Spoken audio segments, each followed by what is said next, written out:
I do believe this may be my favorite souvenir from the All Things AI conference. That is right, an actual tech challenge coin. I do feel like this is kind of weird, like in the startup world. All these startup, folks are out there saying, this is like war. And it's like, no, no. Startup life is not like war. But, anyways, the founder, the CEO of this company, Unicorn IQ, apparently is a combat veteran. So, hey, if he wants to give us challenge coins, I guess I can't say too much about that. But I do just love this. Stop pissing in the data lake. It's hard to be snarky about that particular viewpoint. If you're interested, this is a company called Unicorn IQ. And I gotta say, I mean, when they go out there and they produce challenge coins, it's a pretty high quality challenge coin. So, anyways, how are you all doing today? It is a Sunday morning. I'm here drinking my ginger tea as a real man do. Mm. Sitting here looking at the news, going, "Oh yeah, yeah, this is gonna get worse. This is gonna get worse." So one of the things I've talked about for a long time is many of my viewers, right, are Americans, right? You got these 15-year-old little snot-nosed brat piece of crap Americans. And I kind of talk about things like security, and Americans look at things like security and law enforcement in a particular way, right? We have a constitution between us and the government. There's a whole bunch of stuff that goes on with that. Doesn't always go well, but there is a lot of protections there. And one of the things I try to explain to people is that folks in other places around the world don't necessarily have the same protections that we do, and don't necessarily have the same protections from our government that we do. Again, it's curious to think about, but literally in the United States, a police officer may not have enough evidence to arrest you, and that's in the United States. But an intelligence officer halfway around the world can take half as much evidence and put a bullet into somebody's head. Because again, halfway around the world, they are not American citizens. Ergo, they don't have constitutional rights. And so we talk about things like security. Those are my frustrations with little snot-nosed brats in the United States, is they don't understand how the the other, 7.7 billion people in the world live. And one of the things I've talked about many times before is I do not have to break your password. I just have to break enough of your fingers for you to give me your password. Not only that, but even here in the United States, it was interesting. There was a police officer that was arrested for child pornography, and apparently they were pretty darn sure the child pornography was on a particular hard drive. Well, he had encrypted the hard drive, and there was some kind of password to decrypt it. And even here in the United States, basically, he was thrown in prison, jail, not for the child pornography, but he refused to hand over the password to get into the hard drive, and therefore the judge put him into jail for contempt of court.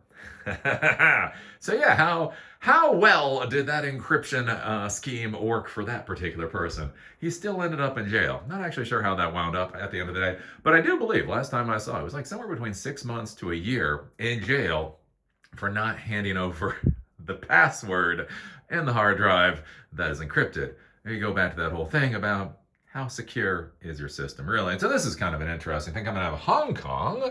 Be curious to see how this goes in the future. Hong Kong police can demand phone and computer passwords under amended national security law.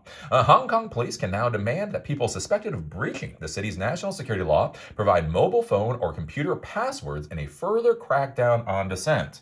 You're like, haha, all of my stuff is encrypted behind passwords. Well, if you don't hand over those passwords, you're going to go to jail.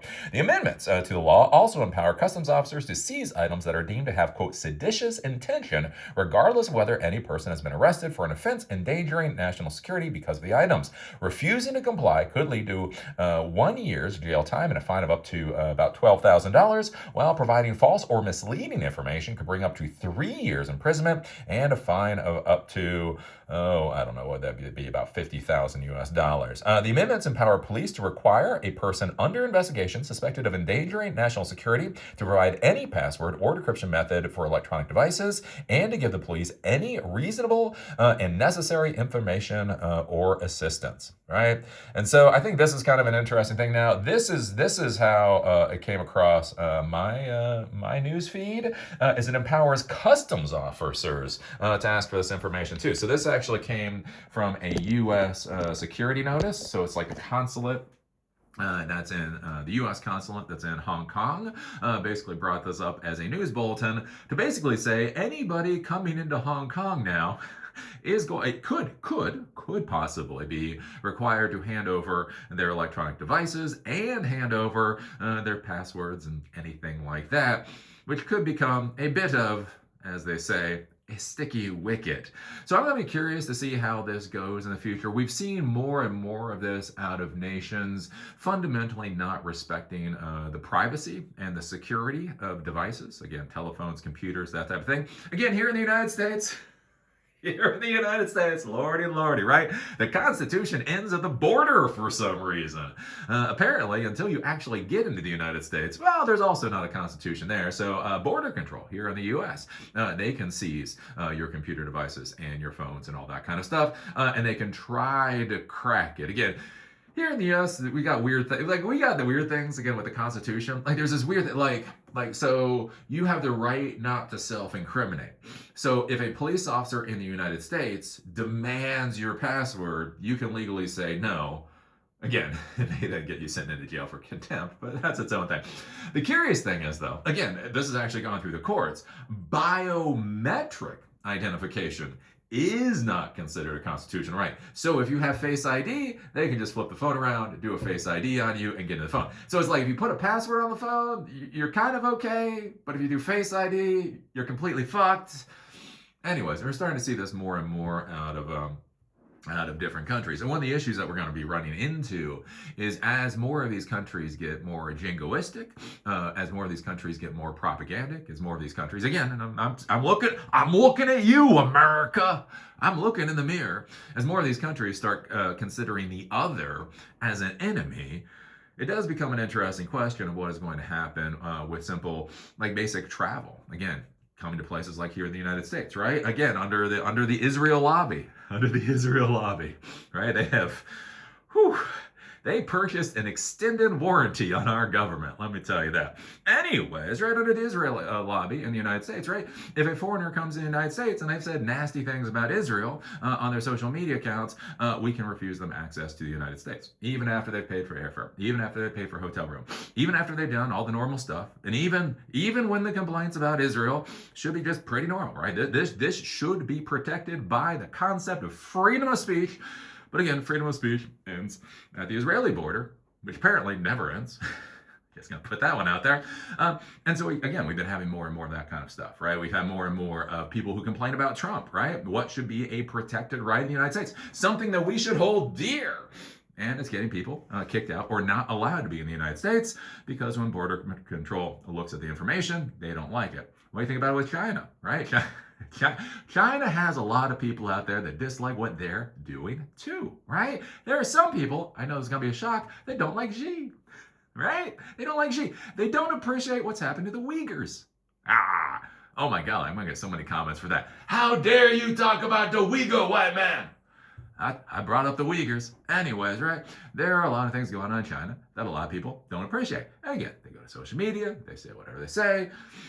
It is what it is. It is what it is. It's normal people blowing off steam, talking about shit they can't do a goddamn thing about. Here's the thing. I'm going to say this. I can't do shit about the Uyghurs, nor can I do shit about my country bombing the hell out of Iran. I can't even get my country to not start fucking wars half a world away with zero goddamn plan. How the fuck am I going to stop Uyghur genocide? Anyways, right? I think one of the interesting things with this is that we're going to start to see this out of more and more of these countries, basically protecting their countries by using these particular laws. And so what the curious question will come up is how this will start to dissuade people to use social media, and how it might dissuade people to be using these mobile platforms in ways they just did not think about before. I've talked about this for a long time. Again, we talk about cybersecurity. It's interesting to me how much information people put online. Again, I was there when Facebook was about corgi butts. It's no longer about corgi butts anymore. Not really sure what Facebook is about, but right, we've seen the degradation of the value of these social media sites. And one of the questions now is, as more and more countries basically are sifting through your social media sites simply to see whether or not you can go and hang out on a beach or buy a product or whatever else, I think there's going to be more and more question about, is it actually worthwhile, valuable to be on these sites? And then what does that do for the larger tech ecosystem at the end of the day? So much of the growth, right? So much of the growth we've had over the past 15 years has been the iPhone boom. What happens when the iPhone boom becomes an iPhone bust? That'll be a curious question. What happens when people no longer feel comfortable saying crap online? Literally at this point in time, thumbing something up can get you canceled or fired. Right? If you thumb up the wrong thing, again, it's interesting. I use my phone. Like sometimes you're meaning to thumb up one thing and you thumb up something else. Can you imagine getting canceled for fat fingering a thumb up? It's not even that you agreed with what you thumbed up. You didn't even mean to thumb that shit up. You just were like, oh, cute corgi butt. And then the feed scrolled a little bit, and then you clicked on something about Palestinians or Uyghurs or God knows what, and now your entire career is over. Again, is it worth the risk? Is it worth the risk? Might not be anymore. So I'll be curious to see how this works out. Again, coming from the U.S. consulate, that's how I found out about this particular new policy with Hong Kong being able to demand your passwords and access into your systems. Again, as an international trade hub, what is that going to do for international travel, international business? I don't know. I'm curious.